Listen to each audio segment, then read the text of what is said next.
सर्वमंगल मांगल्ये शिवे सर्वार्थ साधके शरण्ये त्र्यंबके गौरी नारायणी नमस्तुते। नमस्कार दोस्तों, स्वागत है आप सभी का हमारे YouTube चैनल आर के भक्ति ज्ञान में।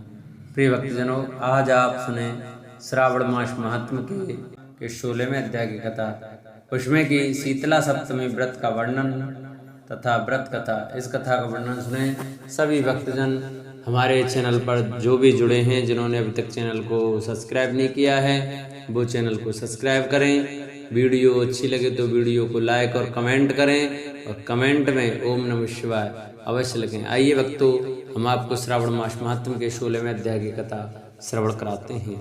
भगवान शंकर बोले, हे सनत कुमार, अब मैं शीतला सप्तमी व्रत को कहूँगा। श्रावण मास में शुक्ल पक्ष की सप्तमी तिथि को यह व्रत करना चाहिए। सबसे पहले दीवार पर एक बापी का आकार बनाकर अशरीरी संज्ञक दिव्य रूप वाले 7 जल देवताओं, 2 बालकों से युक्त पुरुष संज्ञक नारी, एक घोड़ा, एक वृषभ तथा नर वाहन सहित एक पालकी भी उस पर बना दें। इसके बाद 16 उपचारों से 7 जल देवताओं की पूजा होनी चाहिए। इस व्रत के साधन में ककड़ी और दधी ओदन का नैवेद्य अर्पित करना चाहिए।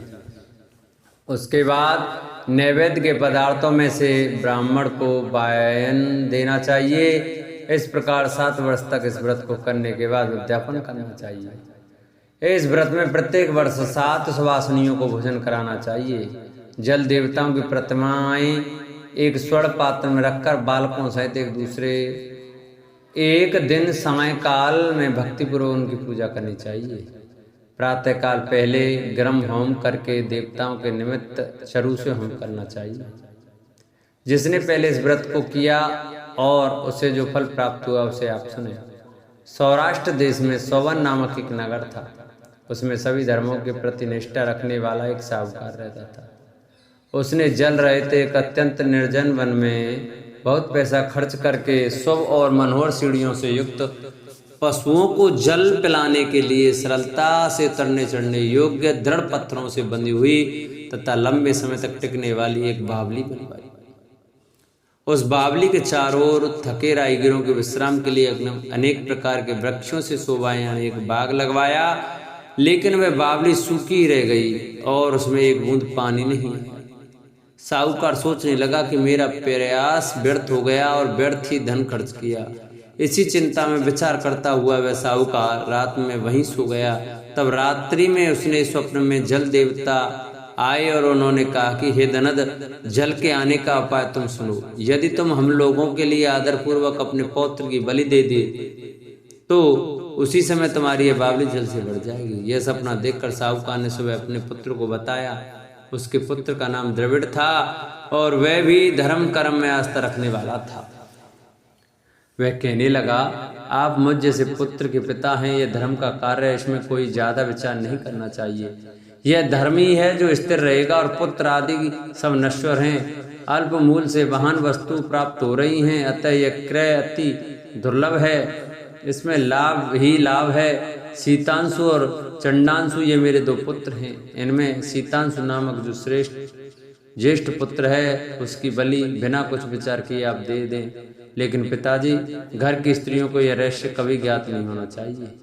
उसका उपाय यह है कि इस समय मेरी पत्नी गर्भ से है, उसका प्रसव काल भी निकट है, जिसके लिए वह अपने पिता के घर जाने वाली है। छोटा पुत्र भी उसके साथ जाएगा। हे तात, उस समय यह कार्य निर्विघ्न रूप से संपन्न हो जाएगा। पुत्र की यह बात सुनकर पिता उस पर अत्यधिक प्रसन्न हुए और बोले, हे पुत्र, तुम धन्य हो और मैं भी धन्य हूँ जो कि तुम जैसे पुत्र का मैं पिता बना। इस बीच सुशीला के घर से उसके पिता का बुलावा आ गया और वह जाने लगी। तब उसके ससुर तथा पति ने कहा कि यह ज्येष्ठ पुत्र हमारे पास ही रहेगा, तुम इस छोटे पुत्र को ले जाओ। इस पर उसने ऐसा ही किया। उसके चले जाने के बाद पिता पुत्र ने उस बालक के शरीर में तेल का लेप किया और अच्छी प्रकार स्नान कराकर सुंदर वस्त्र व आभूषणों से अलंकृत करके पूर्वाषाढ़ा तथा शतविषा नक्षत्र में उसे प्रसन्नता पूर्वक बावली के तट पर खड़ा किया और कहा कि बावली के जल देवता, इस बालक के बलिदान से आप प्रसन्न हो। उसी समय वह बावली अमृतुल जल से भर गई। वे दोनों पिता पुत्र शोक व हार से युक्त होकर घर की ओर चले गए। सुशीला ने अपने घर में तीसरे पुत्र को जन्म दिया और 3 महीने बाद अपने घर जाने को निकल पड़ी। मार्ग में आते समय वह बावली के पास पहुंची और उस बावली को जल से भरा हुआ देखा तो वह बहुत ही आश्चर्य में पड़ गई। उसने उस बावली में स्नान किया और कहने लगे कि मेरे ससुर का परिश्रम व धन का व्यय सफल हुआ। उस दिन श्रावण माह के शुक्ल पक्ष की सप्तमी तिथि थी और सुशीला ने शीतला सप्तमी नामक शुभ व्रत रखा हुआ था। उसने वहीं पर चावल पकाए और दही भी ले आई। उसके बाद जल देवता का विधिवत पूजन करके दही भात तथा ककड़ी फल का नैवेद्य अर्पण किया तथा ब्राह्मणों को वायन देकर साथ के लोगों के साथ मिलकर उसी नैवेद्य अन्न का भोजन किया। उस स्थान से सुशीला का ग्राम 1 योजन की दूरी पर स्थित था। कुछ समय बाद वह सुंदर पालकी में बैठ दोनों पुत्रों के साथ वहां से चल पड़ी। तब वे जल देवता कहने लगे कि हमें इसका पुत्र जीवित करके इसे वापस करना चाहिए, क्योंकि इसने हमारा व्रत किया है।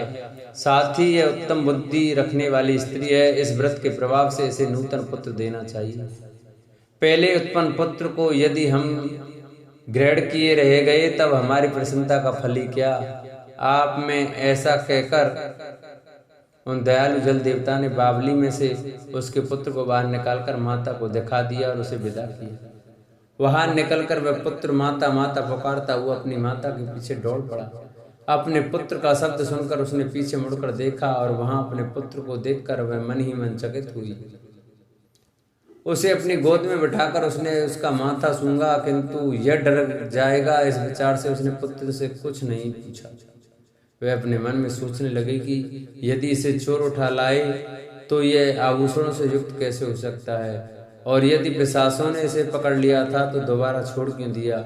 घर में संबंधी जन तो चिंता के समुद्र में डूबे होंगे।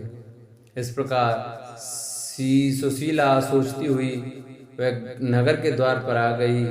तब लोग कहने लगे कि सुशीला आई है। यह सुनकर वे पिता पुत्र अत्यंत चिंता में पड़ गए कि वह ना जाने क्या कहेगी और उसके पुत्र के बारे में हम क्या जवाब देंगे। इसी बीच वे तीनों पुत्रों के साथ आ गई। तब ज्येष्ठ बालक को देखकर सुशीला के ससुर तथा पति आश्चर्य में पड़ गए और साथ ही बहुत आनंदित भी हुए। वे कहने लगे, हे सुचिस्मिते, तुमने कौन सा पुण्य कर्म किया अथवा व्रत किया था। हे भामिनी, तुम पतिव्रता हो, धन्य और पुण्यवती हो। इस शिशु को मरे हुए 2 माह बीत चुके हैं और तुमने इसे फिर से प्राप्त कर लिया और वे बावली भी जल से भरपूर है। तुम एक पुत्र के साथ अपने पिता के घर गई थी, लेकिन वापिस 3 पुत्रों के साथ आई हो। हे सुबे, तुमने जो कुल का उद्धार किया। हे सुवानने, मैं तुम्हारी कितनी प्रशंसा करूं। इस प्रकार ससुर ने उनकी प्रशंसा की। पति ने उसे प्रेम पूर्वक देखा और सास ने उसे आनंदित किया। उसके बाद उसने मार्ग के पुण्य का समस्त वृतांत सुनाया। अंत में उन सभी ने मनोवांछित सुखों का उपभोग करके बहुत आनंद प्राप्त किया। हे वत्स, मैंने इस शीतला सप्तमी व्रत को आपसे कह दिया। इस व्रत में दधि, ओदन, शीतल ककड़ी का फल शीतल और बावली का जल भी शीतल होता है। इसके बाद देवता भी शीतल होते हैं और शीतला सप्तमी का व्रत करने वाले 3 प्रकार के तापों के संताप से शीतल हो जाते हैं। इसी प्रकार से यह शीतला सप्तमी इस यथार्थ नाम वाली है। इस प्रकार श्री स्कंद पुराण के अंतर्गत ईश्वर सनत कुमार संवाद में श्रावण मास महात्म्य में शीतला सप्तमी व्रतन कथन नामक 16वां अध्याय पूरा हुआ। बोलो श्रावण मास महात्म्य की जय। बोलो शंकर भगवान की जय।